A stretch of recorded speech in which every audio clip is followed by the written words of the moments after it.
How do you know if you're insulin resistant and headed for type 2 diabetes?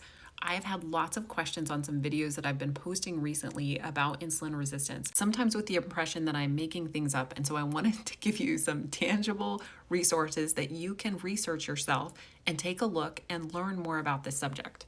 This information is coming directly from the CDC Gov website. Let's start at the very beginning. What is insulin? Insulin is a key hormone that regulates your blood sugar levels. It's so important that we cannot live without it. And here's how insulin works when everything is working properly. 4 easy steps to understand how it works.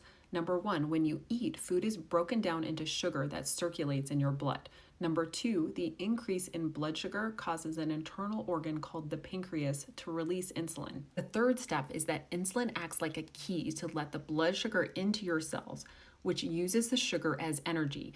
This energy is for when you're going to take your kids to school or run from a tiger. Number 4 is after this happens, your blood sugar returns to normal. Insulin also signals your liver to store extra blood sugar as energy for later. If you haven't eaten recently, your liver releases stored blood sugar, so energy is always available. Sometimes this finely tuned system can get out of balance. When your body is exposed to too much blood sugar, over an extended period of time, you can develop insulin resistance. Here's what it means when you've developed insulin resistance. Number 1, a lot of blood sugar enters your bloodstream. Your pancreas pumps out high levels of insulin to get more blood sugar into your cells. Over time, your cells stop responding well to insulin, which is known as insulin resistance.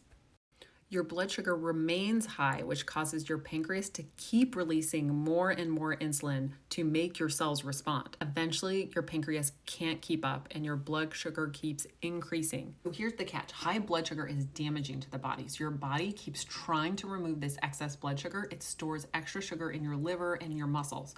When they're full, the liver sends the remaining sugar to be stored as body fat, causing weight gain. Insulin resistance sets the stage for prediabetes and type 2 diabetes. Type 1 diabetes is different than insulin resistance. Type 1 diabetes is caused by an autoimmune reaction. This is where the body starts attacking itself by mistake. While people with insulin resistance don't respond well to insulin, people with type 1 diabetes don't make any or enough insulin to survive, so they have to inject themselves with insulin to live. So how do you know if you have insulin resistance? Well, you can't tell just by looking at someone. Although being overweight or obese are risk factors, you don't have to have them to be insulin resistant. Here are some risk factors to keep in mind.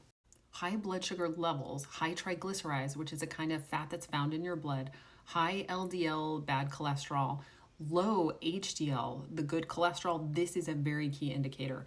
A family history of type 2 diabetes because you all had the same habits, and the level of physical activity that you do. And the way you can calculate your score using these triglycerides and HDL is to divide triglycerides by HDL and get a feel for what range your insulin resistance score is. The higher number, the worse. Here's the good news. Insulin resistance can be reversed. You ate your way into the disease and we can eat our way out of it.